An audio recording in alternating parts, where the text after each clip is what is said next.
ಆಕಾಶವಾಣಿ ಕಿಸಾನ್, ಬದಲಾಗುತ್ತಿರುವ ಭಾರತದ ಹೆಮ್ಮೆ. ಮಣ್ಣಿನಿಂದ ಉಮ್ಮಳಿಸಿದ ದುಃಖ ಈಗ ಕಿರುಚಾಟವಾಗಿದೆ. ನಾವು ಬೀಜ ಬಿತ್ತುತ್ತೇವೆ, ಆದರೆ ಭರವಸೆಯ ಬೆಳೆ ಒಣಗುತ್ತಿದೆ. ವಿಷ ಈಗ ಹೊಲಗಳಲ್ಲಿ ಮಾತ್ರವಲ್ಲ, ನಮ್ಮ ಧಮನಿಗಳಿಗೂ ತಲುಪುತ್ತಿವೆ. ಹಾಗಾಗಿಯೇ ಇದೀಗ ಸಮಯ ಧ್ವನಿ ಎತ್ತುವುದಕ್ಕಾಗಿ, ಬದಲಾವಣೆಗಾಗಿ ಮತ್ತು ಏನನ್ನೋ ಸಾಧಿಸುವುದಕ್ಕಾಗಿ. ನೀವೆಲ್ಲ ತಿಳಿದಿರುವ ಹಾಗೆ ನಾವು ತಲುಪಿದ್ದೇವೆ ಬುಲಂದ್ ಶಹರ್ಗೆ. ಹೌದು, ಬುಲಂದ್ ಶಹರ್. ಈ ನೆಲದಿಂದ ದೇಶದ ಮೇಲೆ ಮೂಲೆಗೂ ತಲುಪುವಂತಹ ಧ್ವನಿಗಳು ಏಳುತ್ತವೆ. ಆ ಧ್ವನಿಗಳು ರೈತರನ್ನು ತಲುಪುತ್ತವೆ. ನಮಸ್ಕಾರ, ನಾನು ಅಂಜು ಸಿಂಗ್. ಇಂದಿನ ಕೃಷಿ ಚೌಪಾಲ್ನಲ್ಲಿ ಮಾತಾಡೋಣ IPM ಬಗ್ಗೆ, ಅಂದರೆ ಇಂಟಿಗ್ರೇಟೆಡ್ ಪೆಸ್ಟ್ ಮ್ಯಾನೇಜ್ಮೆಂಟ್. ಈಗ ಇಲ್ಲಿ ಪ್ರಶ್ನೆಗಳನ್ನು ಕೇಳೋದು ಮಾತ್ರವಲ್ಲ, ಉತ್ತರಗಳು ಇರ್ತವೆ ಮತ್ತು ಪರಿಹಾರಗಳು ಸಿಗ್ತವೆ. ಭಯ ಇರುವುದಿಲ್ಲ, ಆದರೆ ನಿರ್ದೇಶನವಿರುತ್ತೆ. ಮತ್ತು ಜೊತೆಗೆ ಇಲ್ಲಿ ವಿಷಯ ಇರಲ್ಲ, ಬದಲಾಗಿ ನೆಲಕ್ಕೆ ಸಂಬಂಧಿಸಿದ ಜೀವನದ ಬಗ್ಗೆ ಮಾತನಾಡಲಾಗುತ್ತೆ. ಇಲ್ಲಿ ಎಲ್ಲರೂ ನಮ್ಮ ಅತಿಥಿಗಳೇ. ಪೂರ್ತಿ ಅತಿಥಿಗಳ ಪ್ಯಾನೆಲ್ ಇದೆ. ವಿಜ್ಞಾನಿಗಳು, ತಜ್ಞರಿದ್ದಾರೆ ಮತ್ತು ನೀವು ರೈತರು ಇದ್ದೀರಿ. ಇಲ್ಲಿ ನೀವು ಕ್ರಾಂತಿಯ ಸಹಭಾಗಿಗಳು ಆಗಿದ್ದೀರಿ. ಸರಿ, ಕಾರ್ಯಕ್ರಮ ಪ್ರಾರಂಭಿಸೋಣ ಜೋರಾದ ಚಪ್ಪಾಳೆಯೊಂದಿಗೆ. ಈಗ ನಾವು ಹೇಳಿದ ಹಾಗೆ ಇಲ್ಲಿರುವ ಎಲ್ಲಾ ರೈತರು ಪಾಲುದಾರರು. IPM ಎನ್ನುವುದು ಒಂದು ಎಂತಹ ವಿಧಾನ ಅಂದ್ರೆ, ನಾವು ಇದರಲ್ಲಿ ಬಳಸೋ ತಂತ್ರಗಳು ಕಡಿಮೆ ರಾಸಾಯನಿಕಗಳ ಬಳಕೆ ಅಥವಾ ಬಳಕೆ ಮಾಡದಿರುವಂತದ್ದು. ಮತ್ತೆ ನಮ್ಮ ಜೊತೆ ಇರುವ ಅತಿಥಿಗಳ ಪ್ಯಾನೆಲ್ ಏನಿದೆ, ಅವರು ನಮ್ಮ ಮಾರ್ಗದರ್ಶಕರು. ನಮಗೆ ಸಹಾಯ ಮಾಡ್ತಾರೆ, ಅರ್ಥ ಮಾಡಿಸ್ತಾರೆ ಹೇಗೆ ಮಾಡಬೇಕು ಮತ್ತು ಏನ್ ಮಾಡಬಾರ್ದು ಅಂತ. ಸರಿ, ಅವರನ್ನ ಪರಿಚಯಿಸ್ತೀನಿ. ಎಲ್ಲಕ್ಕೂ ಮೊದಲು ಸ್ವಾಗತಿಸ್ತೀನಿ ಡಾಕ್ಟರ್ ಅಜಂತಾ ಬಿರಹಾಜಿ ಅವರನ್ನ, principal scientist, ICR NRI IPM ಹೊಸ ದೆಹಲಿಯಲ್ಲಿ. ನಿಮ್ಗೆ ಸ್ವಾಗತ. ನಮ್ಮ ಎಲ್ಲ ಪ್ರೇಕ್ಷಕರು, ರೈತರು ಚಪ್ಪಾಳೆಯೊಂದಿಗೆ ಸ್ವಾಗತಿಸಬೇಕು ಅಂತ ನನ್ನ ಕೋರಿಕೆ. ನಮ್ ಜೊತೆ ಡಾಕ್ಟರ್ ಶ್ರವಣ್ ಮಂಬರ್ ಹಲ್ದರ್ಜಿ ಇದ್ದಾರೆ. ನಿಮ್ಗೆ ಸ್ವಾಗತ. ಪ್ರಧಾನ ವಿಜ್ಞಾನಿ, ICR NRI IPM ನವದೆಹಲಿ. ಕಬ್ಬಿನ ಬೆಳೆಯಲ್ಲಿ IPM ಅಳವಡಿಸಿಕೊಳ್ಳುವುದರಿಂದ ಪ್ರಯೋಜನಗಳೇನು ಅಂತ ನೀವು ನಮಗೆ ತಿಳಿಸ್ತೀರಿ. ನಮ್ಮೊಂದಿಗೆ ಡಾಕ್ಟರ್ ಅನೂಪ್ ಕುಮಾರ್ ಇದ್ದಾರೆ, ಹಿರಿಯ ವಿಜ್ಞಾನಿ, ICR NRI IPM ನವದೆಹಲಿ. ನೀವು ಭತ್ತದಲ್ಲಿ IPM ಅನ್ನು ಹೇಗೆ ಅಳವಡಿಸಿಕೊಳ್ಳಬಹುದು ಮತ್ತು ರಾಸಾಯನಿಕಗಳನ್ನು ಅತಿ ಕಡಿಮೆ ಬಳಸಿ ನಾವಿದನ್ನು ಹೇಗೆ ಸಮಗ್ರವಾಗಿ ಬಳಸಿಕೊಳ್ಳಬಹುದು, ಇದು ಪ್ರಕೃತಿಯ ವರದಾನ ಮತ್ತು ಪರಂಪರೆ. ಈಗ ನೋಡಿ, ಚೌಪಾಲನ್ನು ಅಲಂಕೃತವಾಗಿದೆ ಮತ್ತು ನಾವು ಅದನ್ನು ರೈತರ ಮುಖಗಳಲ್ಲೂ ನೋಡಿದ್ದೇವೆ. ಯಾಕಂದ್ರೆ ಈ ವೇದಿಕೆಯಲ್ಲಿ ವಿಜ್ಞಾನಿಗಳು ಇದ್ದಾರೆ, ರೈತರು ಇದ್ದಾರೆ. ನಾವು ಹೊಸ ಹಾದಿಯಲ್ಲಿ ಸಾಗುವ ಪ್ರಯತ್ನ ಮಾಡ್ತಿದ್ದೇವೆ. ಕತ್ತಲೆಯಿಂದ ಬೆಳಕಿನೆಡೆಗೆ ಹೇಗೆ ಚಲಿಸಬಹುದು, ಪ್ರಕೃತಿ ಜೊತೆ ಸೇರಿ ನಾವು ಒಂದು ಹೊಸ ಚಿತ್ರಣ ರೂಪಿಸೋದು ಹೇಗೆ, ನಮ್ಮ ಮುಂದಿನ ಪೀಳಿಗೆಗೆ ನಾವು ಶುದ್ಧ ಆಹಾರ ಕೊಡೋದು ಹೇಗೆ, ಇದು ಅವರಿಗಾಗಿ ನಾವು ಮಾಡುತ್ತಿರುವ ಪ್ರಯತ್ನ. ಈಗ ನಾವು ಮುಂದುವರಿಯುವ ಮೊದಲು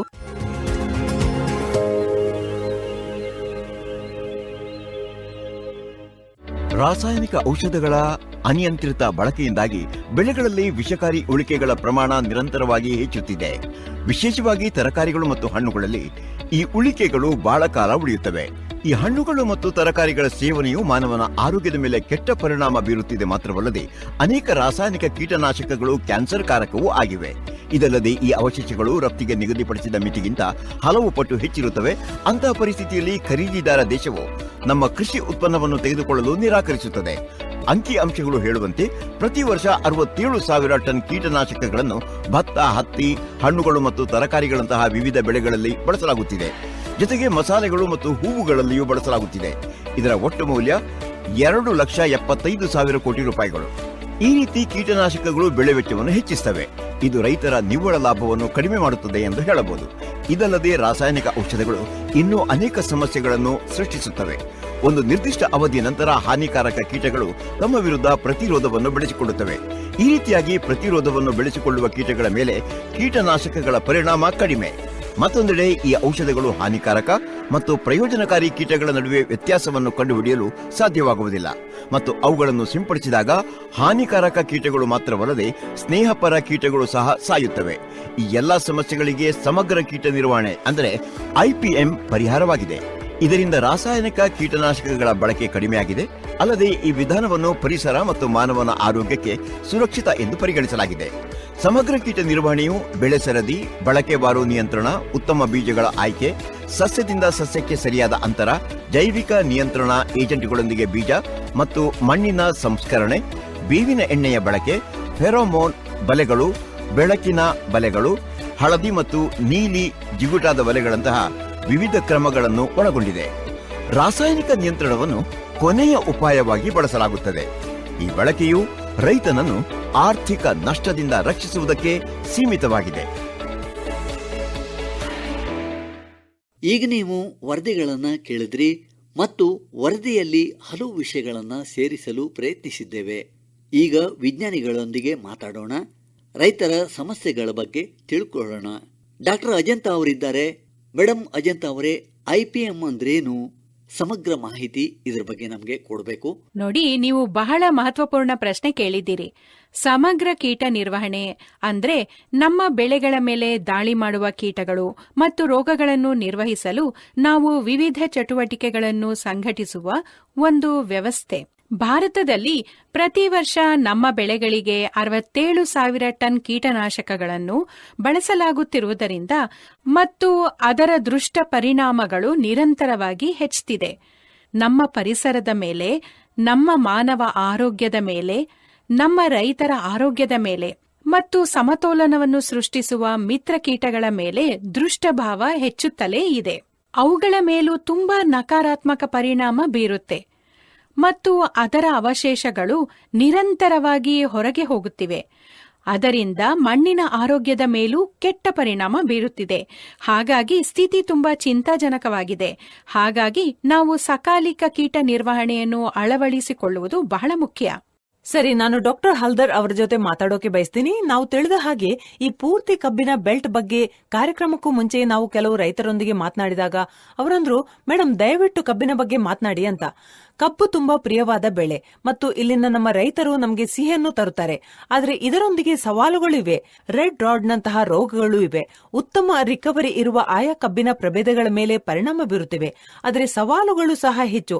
ಹಾಗಾದ್ರೆ IPM ಇದಕ್ಕೆ ಪರಿಹಾರವಾಗಬಹುದೇ ಮತ್ತು ಆಗೋದಾದ್ರೆ ಹೇಗೆ? ನಮಸ್ಕಾರ ರೈತ ಬಾಂಧವರೇ. ಕಬ್ಬು ಭಾರತದ ಪ್ರಮುಖ ಬೆಳೆ ಅಂತ ನಾನು ನಿಮ್ಗೆ ಹೇಳ್ತೀನಿ. ಮತ್ತೆ ಹಾಗೆ ನೋಡಿದ್ರೆ ಅದು ನಿಮ್ಮ ಉತ್ತರ ಪ್ರದೇಶದ ಪ್ರಮುಖ ಬೆಳೆ. ಮತ್ತೆ ನಿಮ್ಮ ಈ ಪ್ರದೇಶದಲ್ಲಿ ಭಾರಿ ಪ್ರಮಾಣದ ಕಬ್ಬನ್ನ ಬೆಳೆಯಲಾಗುತ್ತದೆ. ಮತ್ತೆ ಅದರಲ್ಲಿ ದಾಳಿ ಮಾಡುವ ಮುಖ್ಯ ರೋಗಗಳು ಮತ್ತು ಕೀಟಗಳು, ಅವುಗಳಲ್ಲಿ 3 ಅಥವಾ 4 ಬಹಳ ಮುಖ್ಯವಾದವುಗಳು. ಆದ್ರೆ ಬೇರೆ ಬೇರೆ ವಿಜ್ಞಾನಿಗಳು ಇವುಗಳನ್ನ 200ರಿಂದ 250 ಅಂತ ದಾಖಲಿಸಿದ್ದಾರೆ. ಅವುಗಳಲ್ಲಿ ಮುಖ್ಯವಾದವು 4ರಿಂದ 5. ಮೊದಲನೇದಾಗಿ ನೀವು ಹೇಳಿದ ಹಾಗೆ ರೆಡ್ ರೋಡ್, ಇದು ಎಲ್ಲಕ್ಕಿಂತ ದೊಡ್ಡ ಸಮಸ್ಯೆ ಈ ಏರಿಯಾದಲ್ಲಿ. ಮತ್ತೆ ಈ ನಮ್ಮ CO0238 ವಿಧದಲ್ಲಿ ಉತ್ತಮ ಶುಗರ್ ಕಂಟೆಂಟ್ ಇರುತ್ತದೆ ಮತ್ತೆ ಅತ್ಯಧಿಕ ಉತ್ಪಾದನೆ ಕೊಡುತ್ತೆ. ಆದರೆ ರೆಡ್ ರಾಡ್ ಅದರಲ್ಲಿ ಒಂದು ದೊಡ್ಡ ಸಮಸ್ಯೆಯಾಗಿದೆ. ಮತ್ತೆ ಇನ್ನೊಂದು ಮೇಲ್ಭಾಗ ಕೊರಕ. ಇವು ಈ ಪ್ರದೇಶದಲ್ಲಿ ಮತ್ತೆ ಇನ್ನೊಂದು ಟಾಪ್ ಬೋರರ್, ಇವೆರಡು ಈ ಏರಿಯಾದಲ್ಲಿ ಮತ್ತೆ ಭಾರತದಲ್ಲಿ ಹೆಚ್ಚಿನ ಸಮಸ್ಯೆಗಳನ್ನ ಉಂಟು ಮಾಡತಕ್ಕಂಥದ್ದು. ಈಗ ನಾನು ಹೇಳೋದು ರೆಡ್ ರೋಡ್ಗೆ. ಮೊದಲು ನೀವು ನಿಮ್ಮ ಕಬ್ಬಿನ ಗುಮ್ಸೀಡ್ ಅಂದ್ರೆ ಕಬ್ಬಿನ ಸೆಟ್ ಅನ್ನ ಸಂಸ್ಕರಿಸಬೇಕು ಮತ್ತು ಅದಕ್ಕೂ ಮೊದಲು ನಿಮ್ಮ ಸೆಲೆಕ್ಷನ್. ಯಾಕೆಂದ್ರೆ ಈ ರೆಡ್ ರೋಡ್ ರೋಗ ಏನ್ ಬರ್ತದಲ್ಲ, ಅದು ಸೆಟ್ ನಿಂದ ಬರೋದು. ನೀವು ಸೆಟ್ ಒಳಗೆ ನೋಡುವ ಕೆಂಪು, ಇದು ಕೆಂಪು ಕೊಳೆತ ಎಂಬ ರೋಗ. ನೀವು ಅದನ್ನ ಸೆಲೆಕ್ಷನ್ ಮಾಡುವ ಸಮಯದಲ್ಲಿ ನಿಮ್ಮ ಶೇಡ್ಸ್ ಸರಿಯಾಗಿ ಆಯ್ಕೆ ಮಾಡಿದ್ರೆ ಆ ರೋಗ ಹೋಗುತ್ತದೆ. ಹಾಗಾಗಿ ಅತಿ ಉತ್ತಮ ಅಂದ್ರೆ ನಿಮ್ಮ 50 ಅಥವಾ 60% ನಿಯಂತ್ರಣ ಅದರಿಂದಲೇ ಆಗುತ್ತೆ. ಎರಡನೇದಾಗಿ ಮುಂದೆ ಏನ್ ಮಾಡ್ಬೇಕಂದ್ರೆ ಈ ಟ್ರೈಕೋಡರ್ಮಾದಂತಹ ಕೆಲವು ಜೈವಿಕ ನಿಯಂತ್ರಣದ ಬಗ್ಗೆ ಹೇಳ್ತೇವೆ. ಇದರಿಂದ ನೀವು ಬೀಜ ಸಂಸ್ಕರಣೆ ಮತ್ತೆ ಕಬ್ಬಿನ ಸೆಟ್ಗಳನ್ನ ಸಂಸ್ಕರಣೆ ಮಾಡಿದ್ರೆ, ಕಬ್ಬಿನ ಸೆಟ್ಸ್ ಏನಿವೆ ಅವುಗಳ ಟ್ರೀಟ್ಮೆಂಟ್ ಮಾಡಿದ್ರೆ ಅದರ ನಿಯಂತ್ರಣ ತುಂಬಾ ಸುಲಭ ಆಗ್ತದೆ. ಇದಲ್ಲದೆ ಲಕ್ನೋದಲ್ಲಿ ಭಾರತೀಯ ಕಬ್ಬು ಸಂಶೋಧನಾ ಸಂಸ್ಥೆ ಇದೆ. 1-2 ಪ್ರಭೇದಗಳನ್ನು ತಂದಿದ್ದಾರೆ ರೆಡ್ ರಾಡ್ಗೆ ಪ್ರತಿ ನಿರೋಧಕವಾದದ್ದು. ಮತ್ತೆ ಅವುಗಳ ಹೆಸರು CO ಲಕ್ನೋ 14201 ಮತ್ತೆ CO ಲಕ್ನೋ 16202. ಇವೆರಡು ಎಂತಹ ಪ್ರಭೇದಗಳು ಅಂದ್ರೆ ತುಂಬಾ ಚೆನ್ನಾಗಿವೆ. ಮುಂಬರುವ ಸಮಯದಲ್ಲಿ ನೀವು ಅವುಗಳನ್ನ ಬಳಸಬಹುದು. ಆದರೆ ಮನಸ್ಸಿಗೆ ಬರುವ ಎರಡನೇ ವಿಷಯ ಅಂದ್ರೆ ನಾವು ನಿರ್ದಿಷ್ಟ ವಿಧವನ್ನು ಮಾತ್ರ ನಿರ್ವಹಿಸ್ತೇವೆ. ನೀವು ಈ ವಿಧವನ್ನ ಬೆಳೆ ಬಯಸಿದ್ರೆ ರೆಡ್ ರಾಡ್ ನಿಯಂತ್ರಣಕ್ಕಾಗಿ ನೀವು ಸಮಗ್ರ ಕೀಟ ನಿರ್ವಹಣೆ ಮಾಡಬೇಕಾಗತ್ತೆ. ಅದರ ಬಗ್ಗೆ ನಾವು ನಿಮಗೆ 2 ಅಥವಾ 3 ವಿಧಾನಗಳಲ್ಲಿ ಹೇಳಿದ್ದೇವೆ. ಆದರೆ ಸೀಡ್ ಟ್ರೀಟ್ಮೆಂಟ್ ನೀವು ಅದರಲ್ಲಿ ವೈವಿಧ್ಯತೆಯನ್ನು ಸಹ ಮಾಡಬಹುದು. ಮತ್ತೆ ಎರಡನೇದಾಗಿ ಇದರ ಸೆಟ್ ನಿಮಗೆ ಚೆನ್ನಾಗಿರ್ತದೆ. ಮತ್ತೆ ಕೊಯಮತ್ತೂರಿನಲ್ಲಿರುವ ನಮ್ಮ ಸಂಸ್ಥೆಯ ವಾಕ್ಯೂಮ್ ಯಂತ್ರವನ್ನು ಸಹ ತಯಾರಿಸಿದೆ. ನೀವು ಇದರಲ್ಲಿ ಬೀಜ ಸಂಸ್ಕರಣೆ ಮಾಡಿದರೆ ಅದು ಚೆನ್ನಾಗಿ ಸಂಸ್ಕರಿಸಲ್ಪಡುತ್ತದೆ. ಹಾಗಾಗಿ ಒಬ್ಬ ರೈತ ಅದನ್ನು ತೆಗೆದುಕೊಳ್ಳಕ್ಕೆ ಆಗದಿದ್ರೆ ಸಾಮೂಹಿಕವಾಗಿ ಸೇರಿಯ ಯಂತ್ರವನ್ನು ಖರೀದಿ ಮಾಡಬಹುದು. ಮತ್ತೆ ನಿಮ್ಮ ಕಬ್ಬಿನ ಸೆಟ್ಗಳು ಏನಿವೆಲ್ಲ ಅವುಗಳನ್ನ ಸಂಸ್ಕರಿಸಬಹುದು. ರೈತರು ಮೊದಲೇ ನನ್ನ ಜೊತೆ ಮಾತಾಡಿದ್ರು. ಕಬ್ಬಿನ ಬಗ್ಗೆ ಯಾವುದೇ ಪ್ರಶ್ನೆಗಳಿವೆ ಅಂತ ನೋಡೋಣ. ನಾನು ಡಾಕ್ಟರ್ ಸಾಹೇಬ್ರಲ್ಲಿ ಕಬ್ಬಿನ ಬಗ್ಗೆ ಕೇಳ್ತಾ ಇದ್ದೀನಿ. ಕಬ್ಬಿನ ಬೆಳೆಗೆ ಯಾವ್ಯಾವ ಕೀಟಗಳು ಮತ್ತು ರೋಗಗಳು ಬರ್ತಾವೆ ಮತ್ತು ಅದರ ಸಮಗ್ರ ಕೀಟ ನಿರ್ವಹಣೆಯ ಪ್ರಯೋಜನವನ್ನ ನಾವು ಯಾವ ರೀತಿ ಪಡೆಯಬಹುದು? ಕೀಟಗಳು ಮತ್ತು ರೋಗಗಳ ಬಗ್ಗೆ ನಾನು ಈಗಾಗಲೇ ನಿಮಗೆ ಹೇಳಿದ್ದೇನೆ. ಈ ಪ್ರದೇಶದಲ್ಲಿ 2-3 ಕೀಟಗಳಿವೆ. ಇವುಗಳಲ್ಲಿ ಟಾಪ್ ಬೋರರ್ ಇದೆ, ಅರ್ಲಿ ಸೂಟ್ ಬೋರರ್ ಇದೆ, ಇಂಟರ್ನೆಟ್ ಬೋರರ್ ಇದೆ. ಇವೆಲ್ಲ ಕೀಟಗಳು ಇದಕ್ಕೆ ರೆಡ್ ರೋಡ್ ಅಂತ ಹೇಳ್ತೀವಿ. ಎರಡನೇದು ಪೋಕಾ ಬೋಯಿಂಗ್, ಇದು ಕೂಡ ಒಂದು ಸಮಸ್ಯೆ ಈ ಪ್ರದೇಶದಲ್ಲಿ ಹೆಚ್ಚಿದೆ. ಹಾಗಾಗಿ ಇವುಗಳನ್ನು ನಿಯಂತ್ರಿಸಬೇಕು.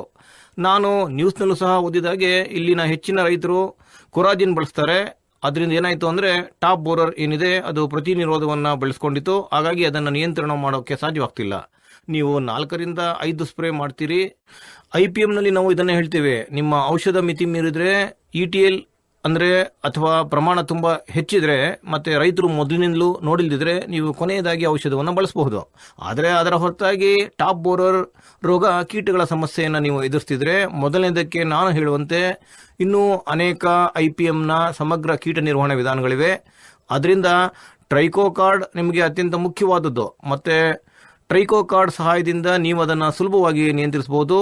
ಆದರೆ ನೀವು ಅದನ್ನು ಹೊಲದಲ್ಲಿ 2ರಿಂದ 3 ಬಾರಿ ಹಾಕಬೇಕು ಮತ್ತು 1 ಹೆಕ್ಟೇರ್ನಲ್ಲಿ 4ರಿಂದ 5 ಕಾರ್ಡ್ಗಳಂತೆ. ಒಂದು ಕಾರ್ಡ್ನಲ್ಲಿ ಸುಮಾರು 20,000 ಮೊಟ್ಟೆಗಳಿವೆ. ನೀವು ನಿಮ್ಮ ಹೊಲದಲ್ಲಿ 3ರಿಂದ 4 ಬಾರಿ ಅಪ್ಲೈ ಮಾಡಿದ್ರೆ ಇದರಿಂದ ಅಂತಹ ಜೀವಿಗಳನ್ನ ನೀವು ಕಂಟ್ರೋಲ್ ಮಾಡೋದಕ್ಕೆ ನಾವು ಜೈವಿಕ ನಿಯಂತ್ರಣ ಅಂತೀವಿ. ಬಹಳ ಒಳ್ಳೆಯದದು. ಅಂದ್ರೆ ಈ ಬೇರೆ ಬೇರೆ ವಿಧಾನಗಳಿಂದ ನಮ್ಮ ರೈತರು ಪ್ರಯೋಜನ ಪಡಿಬಹುದು ಅಂತ ಅನ್ಬಹುದು. ಡಾಕ್ಟರ್ ಅನೂಪ್ ಕುಮಾರ್ ಅವರೊಂದಿಗೆ ಮಾತನಾಡ ಬಯಸ್ತೀನಿ. ಸರ್, ಇಲ್ಲಿ ಕಬ್ಬು ದೊಡ್ಡ ಪ್ರಮಾಣದಲ್ಲಿ ಬೆಳೆಯುವಂತೆ ಇಲ್ಲಿ ಭತ್ತವೂ ಸಹ ಒಂದು ಬೆಳೆ. ಅದನ್ನು ಈಗ ಬೆಳೆಯೋ ಸಮಯ. ನಮ್ಮ ರೈತರು ತುಂಬಾ ಬ್ಯುಸಿ ಆಗಿದ್ದಾರೆ. ನನ್ಗನ್ಸುತ್ತೆ ಕೆಲವು ಮಂದಿ ನಮ್ಮ ಕೆಲಸ ಬಿಟ್ಟು ಇಲ್ಲಿಗೆ ಬಂದಿದ್ದಾರೆ ಅಂತ. ಹಾಗಾಗಿ ಅವರು ಇಲ್ಲಿಗೆ ಬಂದಿರೋದ್ರಿಂದ ಅವರಿಗೆ ಇದರ ಲಾಭ ಸಿಗಲಿ. ಭತ್ತದಲ್ಲಿ IPM ಅನ್ನು ಹೇಗೆ ಬಳಸಬಹುದು ಮತ್ತು ಅದನ್ನು ಅನುಷ್ಠಾನಕ್ಕೆ ತರೋಕೆ ಇದು ಸರಿಯಾದ ಸಮಯ ಕೂಡ.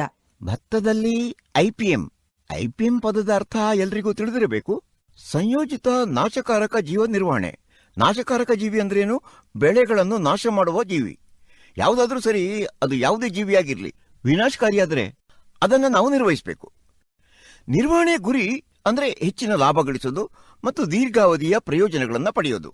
ಏಕೀಕೃತ ಅಂತಂದ್ರೆ ಇಲ್ಲಿ ಜೈವಿಕ ವಿಷಯಗಳು ಮತ್ತೆ ಅಗತ್ಯ ಬಿದ್ದರೆ ಕೆಮಿಕಲ್ ಎಲ್ಲವನ್ನೂ ಸೇರಿದಾಗ ಇದು ಸಮಗ್ರ ಕೀಟನಾಶಕ ಆಗುತ್ತೆ. ಈಗ ನಾವು ಭತ್ತದ ಬಗ್ಗೆ ಹೇಳೋದಾದ್ರೆ, ಭತ್ತದಲ್ಲಿ ಬರುವಂತಹ ಪ್ರಮುಖ ಸಮಸ್ಯೆ ಏನು ಅಂತಂದ್ರೆ ಕಾಂಡ ಕೊರಕ ಅಲ್ವಾ?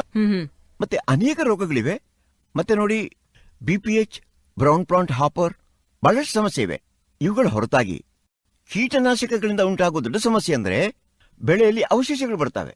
ಈ ಅವಶೇಷಗಳಿಂದ ನಮ್ಮ ಎಕ್ಸ್ಪೋರ್ಟ್ ಆಗುವ ಭತ್ತ, ವಿಶೇಷವಾಗಿ ಬಾಸ್ಮತಿ ಭತ್ತ, ಅದಕ್ಕೆ ಒಳ್ಳೆ ರೇಟ್ ಸಿಗೋದಿಲ್ಲ, ವಾಪಸ್ ಬಂದ್ಬಿಡುತ್ತೆ. ನಮಗೆ ಇಲ್ಲಿ ಒಳ್ಳೆ ರೇಟ್ ಸಿಗೋದಿಲ್ಲ. ಈಗ ನಮಗೆ ಉತ್ಪಾದನೆ ಆಯಿತು, ಆದರೆ ಒಳ್ಳೆ ರೇಟ್ ಸಿಗಲಿಲ್ಲ.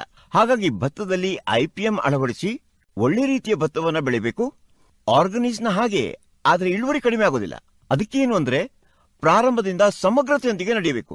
ಪೂರ್ತಿ ಫಸಲಿನ ಆರೋಗ್ಯದ ಬಗ್ಗೆ ನೆಲವನ್ನು ಸಿದ್ಧಪಡಿಸುವಲ್ಲಿಂದ ಆರಂಭಿಸಿ ಹೊಲದಲ್ಲಿ ಹಸಿರು ಗೊಬ್ಬರವನ್ನು ಹಾಕಬೇಕಾಗತ್ತೆ.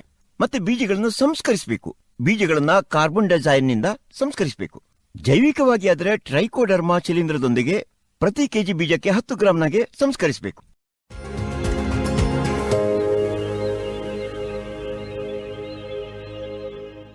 ತಾವು ಕೇಳ್ತಾ ಇದ್ದೀರಾ ಕೃಷಿ ಚೌಪಾಲ್.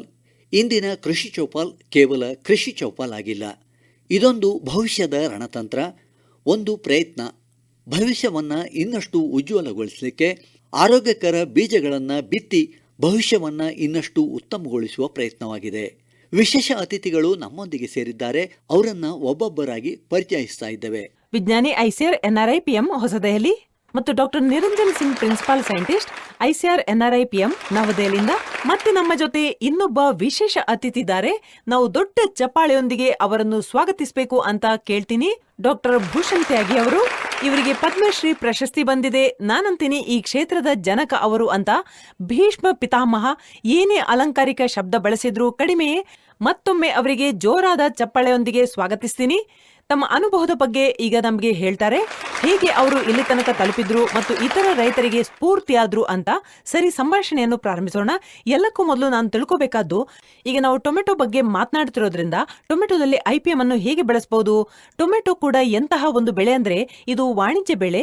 ವರ್ಷವಿಡೀ ಇದಕ್ಕೆ ಬೇಡಿಕೆ ಇರುತ್ತೆ ಮತ್ತು ತರಕಾರಿಗಳಲ್ಲಿ ಇದು ಬಹಳ ಮುಖ್ಯ. ಆದ್ರೆ ಅಷ್ಟೇ ಸೂಕ್ಷ್ಮವೂ ಆಗಿದೆ. ಬಹಳ ಬೇಗನೆ ಟೊಮೆಟೊಗೆ ಕೋಪ ಬರುತ್ತೆ, ಕೆಂಪಾಗಿ ಬಿಡುತ್ತೆ. ಈಗ ಇದರಲ್ಲಿ IPM ಅನ್ನು ಹೇಗೆ ಬೆಳೆಸಬಹುದು? ಇದು ಬಹಳ ಮುಖ್ಯವಾದ ಪ್ರಶ್ನೆ. ವಿಶೇಷವಾಗಿ ಟೊಮೆಟೊ ಬೇಯಿಸಿ ತಿನ್ನುವಂತಹ ಬೆಳೆಯಾದ್ರೂ ಕೂಡ ಇದನ್ನು ಸಲಾಡ್ ಆಗಿ ಹಸಿಯಾಗಿಯೂ ಬಳಸಲಾಗುತ್ತದೆ. ಹಾಗಾಗಿ ಇದರಲ್ಲಿ ಬಹಳಷ್ಟು ಹಾನಿಕಾರಕ ಜೀವಿಗಳು ಇರ್ತವೆ. ಇವುಗಳನ್ನು ನಾವು ರೋಗ ಮತ್ತು ಕೀಟಗಳು ಎಂದು ಕರೆಯುತ್ತೇವೆ. ಅವುಗಳಲ್ಲಿ ಹಣ್ಣು ಕೊರೆಯುವ ಹುಳು ಮತ್ತು ಅದರೊಂದಿಗೆ ಬಿಳಿ ನೊಣವಿದೆ. ಜೊತೆಗೆ ವೈರಸ್ಗಳಿಗೆ ಸಂಬಂಧಿಸಿದ ರೋಗಗಳು ಸಹ ಇದರ ಅಡಿಯಲ್ಲಿ ಬರುತ್ತವೆ. ಇದಲ್ಲದೆ ಆರಂಭಿಕ ಮತ್ತು ಅಂಗಮಾರಿ ರೋಗ ಮತ್ತು ಅತ್ಯಂತ ಅಂಗಮಾರಿ ರೋಗ ಮತ್ತು ಈಗ ನಿಮೆಟೋಡ್ಗಳ ಸಮಸ್ಯೆ ಕೂಡ ಇರುತ್ತೆ. ಈ ಎಲ್ಲ ರೋಗಗಳನ್ನು ತಡೆಗಟ್ಟಲು ನಾವು ಸಮಗ್ರ ರೋಗ ನಿರ್ವಹಣೆಯನ್ನು ಬಳಸಬೇಕು ಮತ್ತು ಮೊದಲೇ ಹೇಳಿದಂತೆ ನೇರವಾಗಿ ರಾಸಾಯನಿಕಗಳನ್ನು ಆಶ್ರಯಿಸಬಾರದು. ಬೇರೆ ಚಕ್ರವನ್ನು ಅಳವಡಿಸಿಕೊಳ್ಳಬೇಕು. ಇದರಿಂದ ಮಣ್ಣಿನಿಂದ ಹರಡುವ ನಿಮೆಟೋಡ್ಗಳಂತಹ ರೋಗಗಳನ್ನು ಕಡಿಮೆ ಮಾಡಬಹುದು. ಟ್ರೈಕೋಡರ್ಮಾ ಒಂದು ಸ್ನೇಹಿ ಶಿಲೀಂಧ್ರವಾಗಿದ್ದು ಇದನ್ನು ನಾವು ಮಣ್ಣು ಮತ್ತು ಬೀಜಗಳನ್ನು ಸಂಸ್ಕರಿಸಲು ಬಳಸಬಹುದು. ಮಣ್ಣನ್ನು ಸಂಸ್ಕರಿಸಲು ನಾವು ಅದನ್ನು ಸಾವಯವ ಗೊಬ್ಬರದೊಂದಿಗೆ ಬೆರೆಸಬೇಕು ಮತ್ತು ಪ್ರತಿ ಟನ್ಗೆ 1 ಕೆಜಿ ದರದಲ್ಲಿ ನಾವು ಅದನ್ನು ಎರೆಹುಳು ಗೊಬ್ಬರ ಅಥವಾ ಹಸುವಿನ ಗೊಬ್ಬರ ಎಂದು ಕರೆಯಲ್ಪಡುವ ವರ್ಮಿ ಕಾಂಪೋಸ್ಟ್ ನಲ್ಲಿ ಬೆರೆಸಬಹುದು. ಮತ್ತು ಇದರೊಂದಿಗೆ ನಾವು ಟೊಮೆಟೊದಲ್ಲಿ ಪ್ರತಿ ಕೆಜಿಗೆ 5 ಗ್ರಾಂ ದರದಲ್ಲಿ ಬೀಜೋಪಚಾರ ಸಹ ಮಾಡಬಹುದು. ಮತ್ತು ನಾವು ಮಣ್ಣಿನ ಸಂಸ್ಕರಣೆ ಮತ್ತು ಬೀಜ ಸಂಸ್ಕರಣೆಯನ್ನು ಮಾಡಿದಾಗ ಮಣ್ಣಿಗೆ ಸಂಬಂಧಿಸಿದ ರೋಗಗಳು ಬಹಳ ಮಟ್ಟಿಗೆ ಕಡಿಮೆಯಾಗುತ್ತವೆ. ಅದೇ ರೀತಿ ಕಾಯಿ ಕೊರಕ ಕೀಟ ಅಥವಾ ಹಣ್ಣು ಕೊರೆಯುವ ಕೀಟವು ಬಹಳ ಮುಖ್ಯವಾದ ಕೀಟವಾಗಿದ್ದು ಇದು ಬೆಳೆಗಳಿಗೆ ಬಹಳಷ್ಟು ಹಾನಿ ತರುತ್ತೆ ಮತ್ತು ರೈತರು ಇದರಿಂದ ತುಂಬಾ ತೊಂದರೆಗೊಳಗಾಗುತ್ತಾರೆ. ಇದಕ್ಕಾಗಿ ಕೀಟವು ಅತ್ಯಂತ ಕಡಿಮೆ ಆರ್ಥಿಕ ಹಾನಿ ಮಟ್ಟವನ್ನು ತಲುಪಿದಾಗ ಮಾತ್ರ ನಾವು ರಾಸಾಯನಿಕಗಳನ್ನು ಬಳಸಬೇಕು. ಇದಕ್ಕಾಗಿ ನಾವು ಹೆಲಿಲ್ಯೂರ್ ಎಂಬ ಫೆರೋಮೋನ್ ಟ್ರ್ಯಾಪ್ ಅನ್ನು ಬಳಸಬಹುದು. ಇದಲ್ಲದೆ ನಾವು ಅದನ್ನು ಪ್ರತಿ ಹೆಕ್ಟೇರ್ಗೆ 250 ರೂಪಾಯಿ NPV ದರವನ್ನು ಬಳಸಬಹುದು. ನಾವು ಅವುಗಳಿಗೆ ಎಕರೆಗೆ 5 ರಿಂದ 10 ದರದಲ್ಲಿ ಬಳಸಬಹುದು. ನಾವು ಅದನ್ನು ಮೇಲ್ವಿಚಾರಣೆಗಾಗಿ ಬಳಸುತ್ತಿದ್ದರೆ ನಾವು ಅದರ ದರವನ್ನು ಹೆಚ್ಚಿಸಬೇಕು. ನಾವು ಅದನ್ನು ಎಕರೆಗೆ 15 ರಿಂದ 20 ದರದಲ್ಲಿ ಬಳಸಬೇಕು. ಇದರಿಂದ ನಾವು ಅದರ ಮಾಸ್ ಟ್ರಯಾಪಿಂಗ್ ಮಾಡಬಹುದು. ಇದರೊಂದಿಗೆ ರಸಾಯನಿ ಬಳಸುವ ಮೊದಲು ಅಥವಾ ಕೀಟನಾಶಕಗಳನ್ನು ಬಳಸುವ ಮೊದಲು ನಾವು ಜೈವಿಕ ನಿಯಂತ್ರಕಗಳನ್ನು ಬಳಸಬೇಕು. ಆದರೆ ಬಿವೇರಿಯಾ ಬೇಸಿಯಾನ, ಮೆಟೀರಿಜಿಯಂ ಇವೆಲ್ಲವುಗಳನ್ನು ಬಳಸಬೇಕು. ಕ್ರಿಮಿಗಳಿಗೂ ಸಹ ನಾವು ಪೆಸಿಲೋಮೈಸಸ್ ನಂತಹ ಉತ್ತಮ ಜೈವಿಕ ನಿಯಂತ್ರಣಗಳನ್ನು ಬಳಸಬಹುದು. ಮತ್ತು ಈ ಎಲ್ಲಾ ಸಂಗತಿಗಳನ್ನು ಬಳಸಿ ಈ ಎಲ್ಲಾ ತಂತ್ರಗಳನ್ನು ಬಳಸುವುದರಿಂದ ಮಾತ್ರ ನಾವು ಟೊಮೆಟೊದಲ್ಲಿರುವುದನ್ನು ಸಮಗ್ರ ಕೀಟ ನಿರ್ವಹಣೆಯನ್ನು ಮಾಡಬಹುದು. ಸರಿ, ಈಗ ರೈತರ ಪ್ರಶ್ನೆಗಳನ್ನು ತೆಗೆದುಕೊಳ್ಳೋಣ. ಕೆಲವು ರೈತರು ನಡುವೆ ಕೈ ಎತ್ತುತ್ತಿದ್ದಾರೆ ನೋಡಿ. ಇದು ಒಂದು ತುಂಬಾ ಒಳ್ಳೆಯ ಅವಕಾಶ. ವಿಜ್ಞಾನಿಗಳೊಂದಿಗೆ ನೇರವಾಗಿ ಮಾತನಾಡಬಹುದು. ಅವರು ನಿಮ್ಮ ಹೊಲಗಳನ್ನು ತಲುಪಿದ್ದಾರೆ. ಈಗ ಯಾರು ಪ್ರಶ್ನೆ ಕೇಳಬಯಸ್ತಾರೆ? ನಾನು ಕೇಳಬಯಸ್ತೀನಿ, IPM ಚಿಕಿತ್ಸೆಯಿಂದ ಟೊಮೊಟೊ ಇಳುವರಿ ಚೆನ್ನಾಗಿ ಬರ್ತದಾ? ನಾನೀಗ ನಿಮಗೆ ಹೇಳಿದ ಹಾಗೆ ಟೊಮೆಟೊದಲ್ಲಿ ಸಮಗ್ರ ಕೀಟ ನಿರ್ವಹಣಾ ವ್ಯವಸ್ಥೆಯ ನಿರ್ವಹಣೆಯ ವಿವಿಧ ಅಂಶಗಳಿವೆ. ಅದರ ಮೂಲಕ ಟೊಮೆಟೊದ ಮೇಲೂ ಸಮಗ್ರ ಕೀಟ ನಿರ್ವಹಣೆಯನ್ನು ಮಾಡಬಹುದು, ಅದನ್ನು ಅನುಷ್ಠಾನಕ್ಕೆ ತರಬಹುದು. ಮತ್ತೆ ನೀವು ಕೇಳಿದ ಪ್ರಶ್ನೆ ಏನಿದೆ, ಇದು ಇಳುವರಿಯನ್ನು ಹೆಚ್ಚಿಸುತ್ತದೆಯೇ ಅಂತ. ಖಂಡಿತವಾಗಿಯೂ ಟೊಮೆಟೊ ಇಳುವರಿಯನ್ನು ಹೆಚ್ಚಿಸುತ್ತದೆ. ಏಕೆಂದರೆ ಸಮಗ್ರ ಪಿಡುಗು ನಿರ್ವಹಣೆ IPMನಲ್ಲಿ ಯಾವುದೇ ರೋಗ ಬಂದರೆ ಅಥವಾ ಯಾವುದೇ ಕೀಟಗಳ ಬಾಧೆ ಹೆಚ್ಚಾದರೆ ಅದು ನಮಗೆ ಅಥವಾ ನಮ್ಮ ಬೆಳೆಗಳಿಗೆ ಹಾನಿ ಮಾಡುವ ಮೊದಲು ಅದನ್ನು ಗುಣಪಡಿಸಲು ನಾವು ಈಗಾಗಲೇ ಸಿದ್ಧರಾಗಿರ್ತೀವಿ.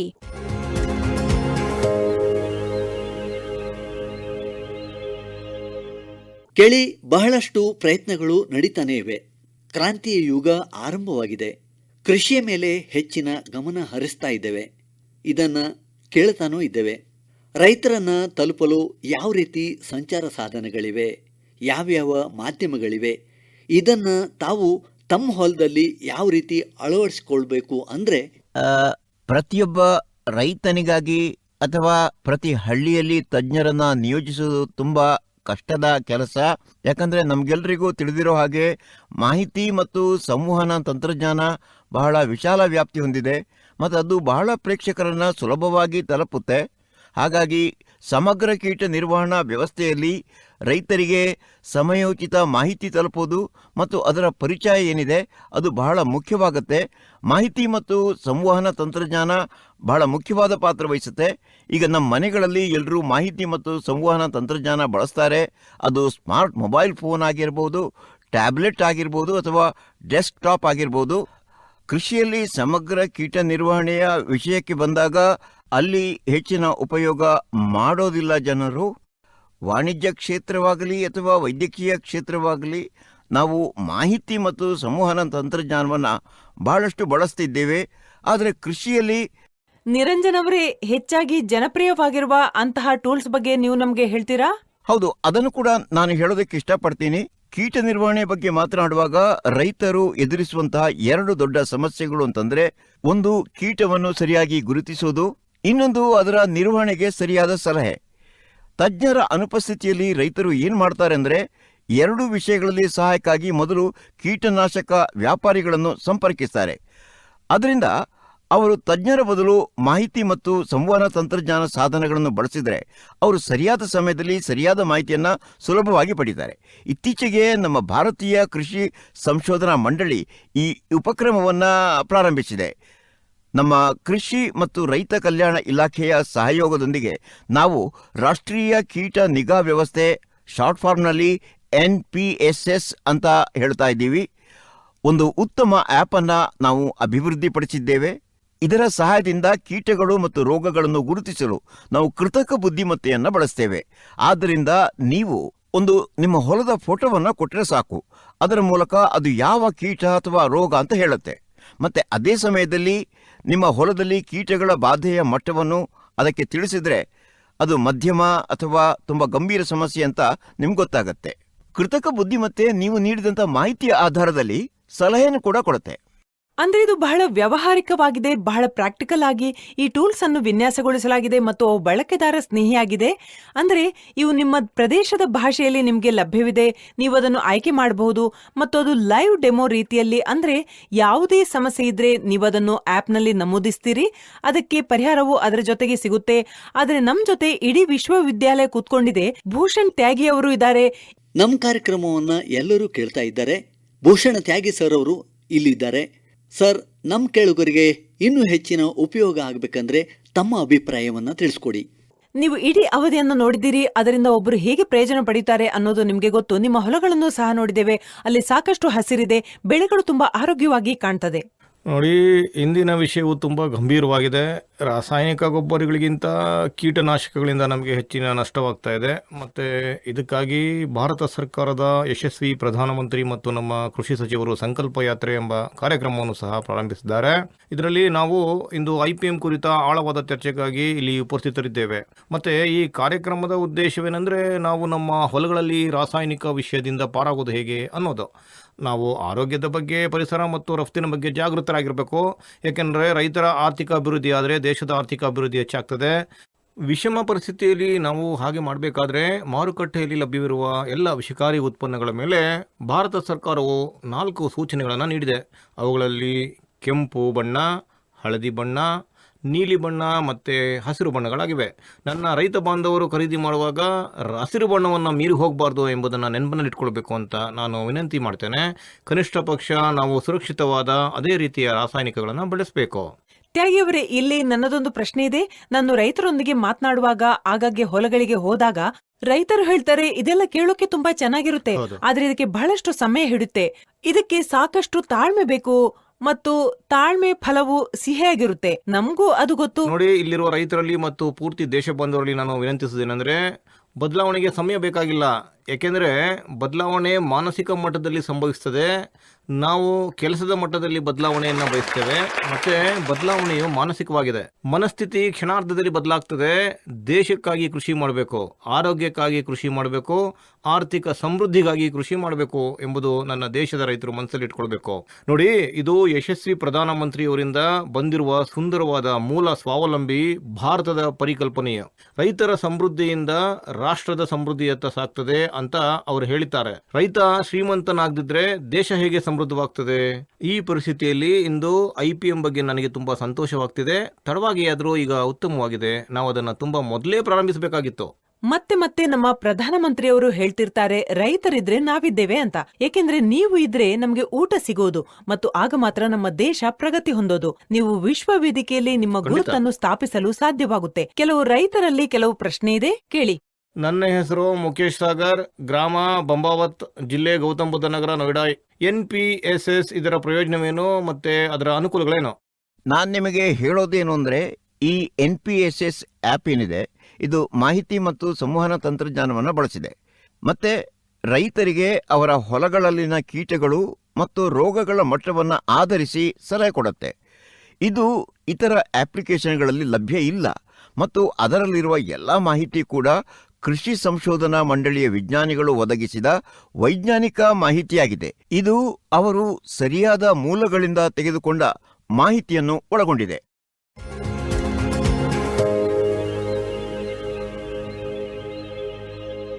ತಾವು ಕೃಷಿ ಚೌಪಾಲ್ ಕೇಳ್ತಾ ಇದ್ದೀರಿ. ಮತ್ತೆ ಈ ಬಾರಿ ಚೌಪಾಲನ್ನು ಬುಲಂದ್ಶಹರ್ ನಗರದಲ್ಲಿ ನಡೆಸ್ತಾ ಇದ್ದೇವೆ. ಬುಲಂದ್ಶಹರ್ ನಗರ ಅದರ ಮಾಧುರ್ಯಕ್ಕೆ ಹೆಸರುವಾಸಿಯಾಗಿದೆ. ಇಲ್ಲಿನ ರೈತರು ತುಂಬ ಶ್ರಮಜೀವಿಗಳು. ಈಗ IPM ಸವಾಲುಗಳ ಬಗ್ಗೆ ಚರ್ಚಿಸೋಣ.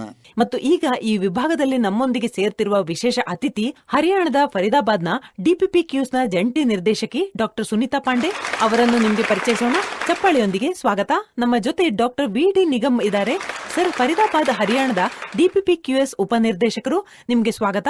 ಡಾಕ್ಟರ್ ವಂದನಾ ಪಾಂಡೆ ಉಪನಿರ್ದೇಶಕಿ DPPQs ಫರೀದಾಬಾದ್ ಮತ್ತು ಡಾಕ್ಟರ್ ರೇಷು ಸಿಂಗ್ ಪ್ರಭಾರಿ ಅಧಿಕಾರಿ KVK ಬುಲಂದ್ಶಹರ್. ಈಗ ಎಲ್ಲ ಅತಿಥಿಗಳ ಬಗ್ಗೆ ನೀವು ತಿಳಿದ್ರಿ. ನಾವು ಒಬ್ಬೊಬ್ಬರ ಜೊತೆ ಚರ್ಚೆಯನ್ನು ಪ್ರಾರಂಭಿಸುತ್ತೇವೆ. ರೈತ ಬಾಂಧವರೇ, ನೀವು ನಿಮ್ಮ ಪ್ರಶ್ನೆಗಳೊಂದಿಗೆ ಸಿದ್ಧರಾಗಿರಿ. ಈಗ ಮೊದಲನೇದಾಗಿ ನಾನು ಸುನೀತಾ ಪಾಂಡೆ ಅವರ ಜೊತೆ ಮಾತನಾಡೋಣ. ನಾವು ರಾಷ್ಟ್ರೀಯ ಕೀಟ ನಿಗಾ ವ್ಯವಸ್ಥೆಯ ಬಗ್ಗೆ ಮಾತನಾಡ್ತಿದ್ದೇವೆ, NPSS ಬಗ್ಗೆ. ವಿರಾಮದ ಮೊದಲು ಇದನ್ನು ಯಾವ ರೀತಿಯಲ್ಲಿ ಮಾಡಬಹುದು ಮತ್ತು ಈ ನಿಗಾ ಹೇಗೆ ಮಾಡಬೇಕು, ಎಷ್ಟು ಸಮಯದವರೆಗೆ ಅದನ್ನು ಹೇಗೆ ಮಾಡಬೇಕು ಮತ್ತು ಇದನ್ನು ಹೇಗೆ ಖಚಿತಪಡಿಸಿಕೊಳ್ಳುವುದು ಅನ್ನುವ ಕುರಿತು ಚರ್ಚಿಸಿದ್ದೇವೆ. ನೋಡಿ, ಅದು ರಾಷ್ಟ್ರೀಯ ಕೀಟ ನಿಗಾ ವ್ಯವಸ್ಥೆ. ಇದರಲ್ಲಿ ಹಲವು ಬಾರಿ ಏನಾಗ್ತಿತ್ತು ಅಂದ್ರೆ, ನಮ್ಮ ರೈತ ಸಹೋದರರು ಅಥವಾ ಸಹೋದರಿಯರು ಹೊಲಕ್ಕೆ ಹೋಗಿ ಯಾವುದೇ ಕೀಟವನ್ನು ನೋಡಿದ್ರೆ ಅವರು ನೇರವಾಗಿ ಕೀಟನಾಶಕ ವ್ಯಾಪಾರಿಯ ಬಳಿ ಹೋಗಿ ಅವರು ನೀಡಿದ ಔಷಧಿ ಬಳಸುತ್ತಾರೆ. ಏಕೆಂದ್ರೆ ಯಾವ ಔಷಧಿಯನ್ನು ಎಷ್ಟು ಬಳಸಬೇಕು, ಎಷ್ಟು ಪ್ರಮಾಣ ಎಂದು ನಿಮಗೆ ತಿಳಿದಿಲ್ಲ. ಆಗ ಅದರಿಂದ ಏನಾಗುತ್ತದೆ ಎಂದರೆ, ನಿಮ್ಮ ಬಳಿ ಆಪ್ ಇದ್ರೆ ನೀವು ಅದನ್ನು ಡೌನ್ಲೋಡ್ ಮಾಡಿದ್ರೆ ಆ ಕೀಟದ ಫೋಟೋ ತೆಗೆದುಕೊಳ್ಳಿ. ಫೋಟೋ ತೆಗೆದ ನಂತರ ಅದು ಯಾವ ಕೀಟ ಎಂದು ನಿಮಗೆ ತಿಳಿಯುತ್ತೆ. ಈ ಆಪ್ ನಲ್ಲಿ ಒಂದು ಮಾಡ್ಯೂಲ್ ಇದೆ, ಕ್ವಾಲಿಟೇಟಿವ್ ಮಾಡ್ಯೂಲ್. ಅದು ಪೂರ್ತಿ ನಿಮಗಾಗಿ, ರೈತ ಬಾಂಧವರಿಗಾಗಿ ಇರೋದು. ಅಂದ್ರೆ ಇದು ರಿಯಲ್ ಟೈಮ್ ಇರುತ್ತೆ? ಹೌದು, ರಿಯಲ್ ಟೈಮ್ ನಲ್ಲಿದೆ. ನೀವು ಅದರಲ್ಲಿ ಹಾಕಿ ಯಾವ ಕೀಟ ಅಂತ ಮತ್ತು ನೀವು ನೋಡಿ ಆ ಕೀಟದ ಪ್ರಮಾಣವನ್ನು, ಅದು ಕಡಿಮೆ, ಮಧ್ಯಮ ಅಥವಾ ತೀವ್ರವಾಗಿದ್ದರೂ ಅದಕ್ಕೆ ಅನುಗುಣವಾಗಿ ನಿಮಗೆ ಸಲಹೆ ಸಿಗುತ್ತದೆ. ಮತ್ತು ಅದರಲ್ಲಿ ದೊಡ್ಡ ವಿಷಯ ಏನೆಂದ್ರೆ, ಅದರಲ್ಲಿ ನೋಂದಾಯಿಸಲಾದ ಯಾವುದೇ ಕೀಟನಾಶಕವನ್ನು ಕೇಂದ್ರ ಕೀಟನಾಶಕ ಮಂಡಳಿ ಮತ್ತು ನೋಂದಣಿ ಸಮಿತಿಯು ಅನುಮೋದಿಸಿದೆ. ಆದ್ದರಿಂದ ನೀವು ಇದನ್ನು ರೆಕಮೆಂಡ್ ಮಾಡಬೇಕು. ಮತ್ತು ನಮ್ಮ ಈ ಆಪ್ ಏನಿದೆ, ಇದು 65 ಬೆಳೆಗಳು ಮತ್ತು 901 ಕೀಟಗಳು ಮತ್ತು ರೋಗಗಳು ಹಾಗೂ 173 ಪೋಷಕಾಂಶಗಳ ಬಗ್ಗೆ ಮಾಹಿತಿ ಕೊಡುತ್ತೆ. ಮೇಡಮ್, ನೀವು ಹೇಳಿದ ಹಾಗೆ ಇದು ರಿಯಲ್ ಟೈಮ್ ಆಗಿದೆ. ಖಂಡಿತ ನೀವು ಪಿಕ್ಚರ್ ಹಾಕ್ತೀರಿ, ಆಗ ಅದಕ್ಕೆ ಪರಿಹಾರವೂ ಸಿಗುತ್ತೆ. ಹಾಗಾಗಿ ಈ ವ್ಯವಸ್ಥೆ ಏನಿದೆ, ಈ ಪೂರ್ತಿ ಆಪ್ ಏನಿದೆ, ಇದರಲ್ಲಿ ಹೆಚ್ಚಿನ ಸಂಖ್ಯೆಯ ರೈತರು ಇದಕ್ಕೆ ಸೇರಿದ್ರೆ ಅದು ನಮ್ಮ ಇತರ ಯೋಜನೆಗಳು ಸಹ ಯಾವುದೇ ರೀತಿಯಲ್ಲಿ ಲಿಂಕ್ ಆಗಿದೆಯಾ? ನಾನು ಬೆಳೆ ವಿಮಾ ಯೋಜನೆ ಬಗ್ಗೆ ಮಾತನಾಡ್ತಿದ್ದೀನಿ. ಏಕೆಂದ್ರೆ ಅದರಲ್ಲೂ ಸಹ ನಾವು ಅನೇಕ ಬಾರಿ ಬೆಳೆಗಳು ರೋಗಗಳಿಂದ ಹಾಳಾಗುವುದನ್ನು ನೋಡ್ತೇವೆ. ಈಗ ಅವುಗಳ ನಡುವೆ ಯಾವುದೇ ರೀತಿಯಲ್ಲಿ ಯಾವುದೇ ಸಂಬಂಧವಿದೆ, ಇದನ್ನು ಕೂಡ ರೈತರು ಕೇಳ್ತಾರೆ. ಖಂಡಿತ. ನಮ್ಮ ರೈತರು ಸಹ ಇದರಲ್ಲಿ ಹೇಗೆ ಭಾಗವಹಿಸಬಹುದು ಎಂಬುದನ್ನು ನೋಡಿ. ನೀವು ಹೊಲಕ್ಕೆ ಹೋಗಿ ಹುಳವನ್ನು ನೋಡಿದಾಗ ನೀವು ಅಲ್ಲಿಗೆ ಹೋಗಿ ಅದನ್ನು ಗುಣಾತ್ಮಕ ಮಾದರಿಯಲ್ಲಿ ನಮೂದಿಸುತ್ತೀರಿ. ನಮ್ಮ ತಜ್ಞರು ವೆಬ್ ಪೋರ್ಟಲ್ ಅನ್ನು ನೋಡ್ತಾರೆ. ಹಾಗಾಗಿ ಇಲ್ಲಿ ಈ ಕೀಟದ ದೊಡ್ಡ ಬಾಧೆ ಇದೆ ಎಂದು ಅವರಿಗೆ ತಕ್ಷಣ ಗೊತ್ತಾಗುತ್ತೆ. ಆದ್ದರಿಂದ ನಮ್ಮ ಕೃಷಿ ಅಭಿವೃದ್ಧಿಯ ಅಧಿಕಾರಿಗಳು, ರಾಜ್ಯ ಇಲಾಖೆಯ ಅಧಿಕಾರಿಗಳು ಮತ್ತು ನಮ್ಮ CIPMC ಸ್ಕೌಟ್ಗಳು ತಕ್ಷಣ ಹೋಗಿ ಸಲಹೆ ಕೊಡುತ್ತಾರೆ. ಮೊದಲು ಸಲಹೆ ನೀಡಲು 10 ಅಥವಾ 15 ದಿನಗಳು ಬೇಕಾಗುತ್ತಿತ್ತು. ಆದರೆ ಇಂದು ನಮ್ಮ ತಜ್ಞರು ಕುಳಿತು ನಿಮಗೆ ತಕ್ಷಣ ಸಲಹೆ ನೀಡುತ್ತಾರೆ. ಅಂದ್ರೆ ಒಂದು ರೀತಿಯಲ್ಲಿ ಈ ಆಪ್ ನ ಮೂಲಕ ರೈತರು ತಮ್ಮ ಸಮಸ್ಯೆಗಳಿಗೆ ರಿಯಲ್ ಟೈಮ್ ಅಲ್ಲಿ ಪರಿಹಾರವನ್ನು ಪಡಿತಾರೆ. ಅಂದ್ರೆ ನೀವು ಯಾವುದನ್ನು ನಮೂದಿಸಿದ್ರೂ ಅದು ನಿಮಗೆ ಸಿಗುತ್ತೆ, ನೀವು ಅದಕ್ಕೂ ಉತ್ತರವನ್ನು ಪಡೆಯುತ್ತೀರಿ. ಕೀಟನಾಶಕಗಳು ನಮ್ಮ ತ್ವಚೆ, ಕಣ್ಣುಗಳು ಮತ್ತು ಉಸಿರಾಟದ ಮೂಲಕ ನಮ್ಮ ದೇಹವನ್ನು ಪ್ರವೇಶಿಸುತ್ತವೆ. PPE ಅಂದ್ರೆ ಪರ್ಸನಲ್ ಪ್ರೊಟೆಕ್ಟಿವ್ ಇಕ್ವಿಪ್ಮೆಂಟ್. ಅಂದರೆ ವ್ಯಕ್ತಿ ಮೊದಲು ತನ್ನನ್ನು ಸಂಪೂರ್ಣವಾಗಿ ಮುಚ್ಚಿಕೊಳ್ಳಬೇಕು. ಮಾರುಕಟ್ಟೆಯಿಂದ ಕಿಟ್ ಖರೀದಿಸುವ ಅಗತ್ಯವಿಲ್ಲ. ರೈತನ ಬಳಿ ಇದು ಇಲ್ಲದಿದ್ರೆ ಅವನು ತನ್ನದೇ ಆದ ಪೂರ್ಣ ತೋಳಿನ ಬಟ್ಟೆಗಳನ್ನು ತಯಾರಿಸಬೇಕು. ಮತ್ತು ನಿಮ್ಮ ಔಷಧಿಕಾರರ ಅಂಗಡಿಯಲ್ಲಿ ಲಭ್ಯವಿರುವ ರಾಸಾಯನಿಕ ಕೈಗವಸುಗಳನ್ನು ನೀವು ಧರಿಸಬೇಕು. ಕಣ್ಣುಗಳಿಗೆ ಕನ್ನಡಕ, ತಲೆ ಮೇಲೆ ಟೋಪಿ. ಅಂದರೆ ಯಾರು ಸಿಂಪಡಿಸುತ್ತಾರೋ ಅವರು ತನ್ನನ್ನು ತಾನು ಸಂಪೂರ್ಣವಾಗಿ ಸುರಕ್ಷಿತವಾಗಿರಿಸಿಕೊಳ್ಳಬೇಕು. ಮತ್ತು ಅದರ ನಂತರ ನಾವು ನೆನಪಿನಲ್ಲಿಟ್ಟುಕೊಳ್ಳಬೇಕಾದದ್ದು ಏನೆಂದರೆ, ಪ್ರತಿಕೂಲ ಹವಾಮಾನ ಪರಿಸ್ಥಿತಿಗಳು ಬಂದಾಗ ಬಲವಾದ ಸೂರ್ಯನ ಬೆಳಕು, ಬಲವಾದ ಬಿರುಗಾಳಿ, ಮಳೆ ಬರಲಿದೆ ಎಂದು ಮುನ್ಸೂಚನೆ ಇದೆ ಮತ್ತು ನೀವು ಸಿಂಪಡಿಸಿದ್ದೀರಿ. ಮಳೆ ಬಂದ ನಂತರ ಎಲ್ಲವೂ ನಿಷ್ಪ್ರಯೋಜಕ. ಮತ್ತೆ ನಿಮ್ಮ ಉಪಕರಣಗಳು ಉತ್ತಮ ಸ್ಥಿತಿಯಲ್ಲಿಡಬೇಕು ಮತ್ತು ನೀವು ನಿಮ್ಮ ಬಗ್ಗೆ ಸಂಪೂರ್ಣ ಕಾಳಜಿ ವಹಿಸಬೇಕು ಎಂಬುದನ್ನು ಯಾವಾಗಲೂ ನೆನಪಿನಲ್ಲಿಡಿ. ಅದರ ನಂತರವೇ ನೀವು ಸಿಂಪಡಿಸಬೇಕು.